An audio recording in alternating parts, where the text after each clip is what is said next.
Productivity isn't about aimlessly cramming more things into your day. It's smartly executing on the things that matter, using as little time as possible. With that as your motto, being lazy is actually the secret sauce to it all.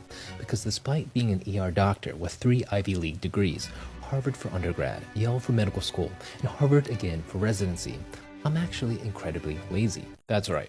My secret system for productivity is based on an overwhelming desire to do as little as possible. And that's why, before I do anything, I always ask myself, do I really have to do this? Really? Because the best way to be super productive at the end of the day is to realize you didn't have anything to do to begin with. Some people work hard keeping their email inbox as empty as possible because wow, I must be super productive if all my emails are sorted and answered right. Dude, no one cares. Having a clean inbox isn't going to move the needle, but it sure takes time, energy, and discipline. You know what my phone looks like? 249 missed calls, 21,000 unread emails, and over 1,000 unread messages. That's right, I love looking at it because it's a reminder of all the hundreds of hours I've saved ignoring this pile of hot garbage. Instead, I spend literally just a few seconds at the end of the day scanning the top of my inbox for the few emails that do matter. I have yet to run into any issues with the system. Nothing of consequence is ever missed because if something is truly urgent, whoever sent that email is likely just going to email you again about it. And that's the second concept right there. Delegation. Anything you cannot delete, you delegate. And in our email example, you indirectly delegated the task of email reminders to the dude who really wanted a response. You just saved yourself the mental bandwidth of having to flag it yourself. Because you just know there's some productivity guru wizard out there with some amazing Gmail/Notion/AI integrated system where things get flagged, highlighted, and filtered with some fancy reminder system hooked up to some automated to-do list that gets mailed to you every Sunday. Yeah, way too complicated. I subscribe to the Marie Kondo school of thought, but for the mind. I call it mental minimalism.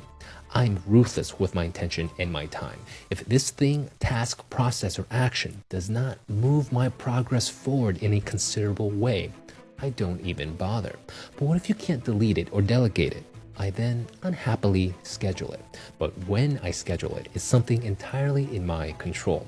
If you've been a follower of this channel, you know I talk about the inverted pyramid method. It's the principle that each day I get to work simply on my 3 most important things. And so, for things I have to schedule, the more important it is, the sooner I schedule it. The less important it is, the farther into the future it's scheduled, and the lower it is on my inverted pyramid.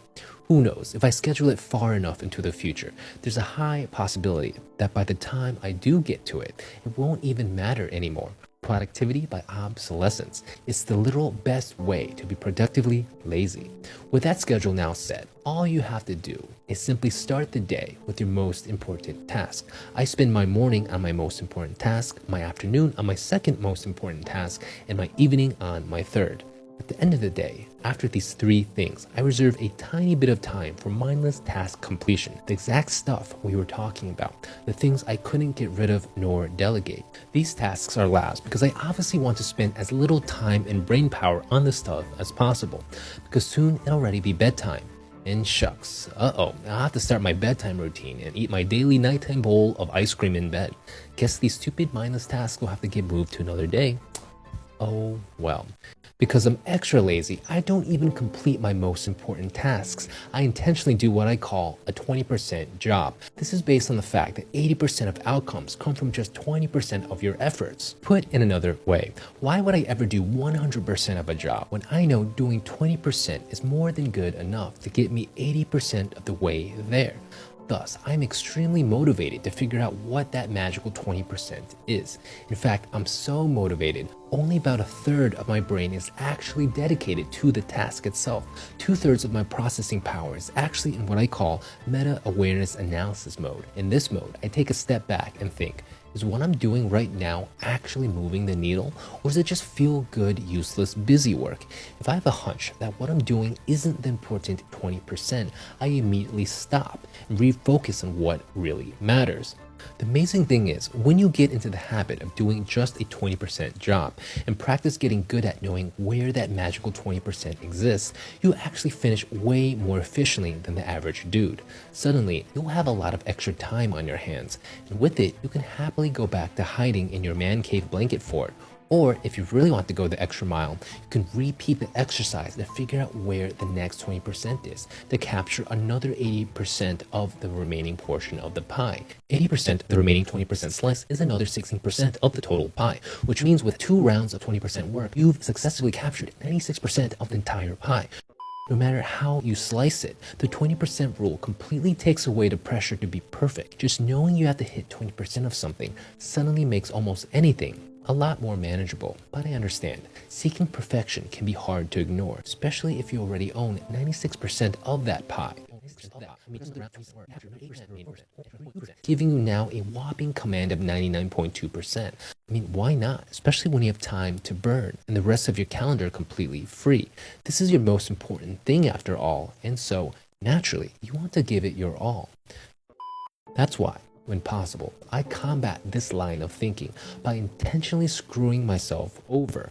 By putting myself in tight situations, I escape from this problem of diminishing marginal returns. You can't afford to get more pie if you barely have enough time to do even 20% of the work. Ironically, this video was literally created using the 20% principle too. I've been working on this other video for about a month now. That was the video I was initially going to publish with today's sponsor, right? Feeling stuck on some minor details, I realized I was becoming very inefficient and getting less and less done with my time. Aware of this, I decided to inject urgency into my workflow by literally starting a new video. This video from scratch. To meet the deadline of publishing in just a few days, I had no choice but to concentrate on the most vital 20%. And bam, here we are. I'm not sure if you noticed, even my typical stick figure guys are a bit more half-assed and weirdly shaped. But that's okay, 20% is more than good enough. If you've noticed, this concept is the exact reverse of Parkinson's law, which states work expands so as to fill the time available for its completion. There's a name for this anti-Parkinson's law too. It's called the Stock-Sanford corollary, i.e., if you wait until the last minute, it only takes a minute to do. Yes, many people naturally do this, relying on procrastination as the only tool they have to overcome their innate laziness. But hear me out. Instead of painfully stumbling towards a deadline with procrastination, why not activate the same sense of urgency by proactively moving the deadline to you? Because no one actually enjoys procrastination, right? The looming deadline constantly reminds you how lazy a piece of crap you are. But finish a project early and get all the spare time back after the fact? Hallelujah. Be the laziest piece of crap you want and sleep in all day, guilt-free, while everyone thinks you are a literal god on earth. It's amazing. But how do you do this in practice though? Simple. I'll give you some examples to get your creative juices flowing. Set actual timers. Tell your friend, your roommate, hamster, whoever, I only have 2 hours to finish this project. When the timer runs out, I don't care what happens, come in here and punch me in the face if I'm still working. Want to become a runner? Don't register to run the 5K next year. Register for the 5K that's happening tomorrow. Your boss says the deadline for the project is in 2 weeks? Great. Tell them you'll hand it in by the end of 1 week. And if you don't, tell them to fire you.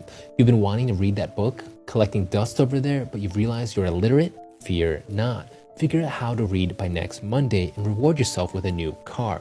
If you fail, no new car. Punish your sorry ass by buying a new motorcycle instead. Point is, get creative. Whatever works to get that fire lit, my friends. I actually want to experiment with this accountability principle with you. First 5 people to email me will get to join me on a special experiment. For the next 4 weeks, we'll hang out, discuss goals, hopes, and dreams. I and the rest of this cohort will become your best friends.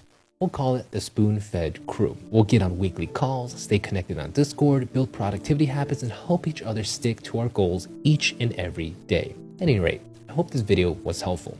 And finally, as always, best way to support the channel is to subscribe. Smell you later.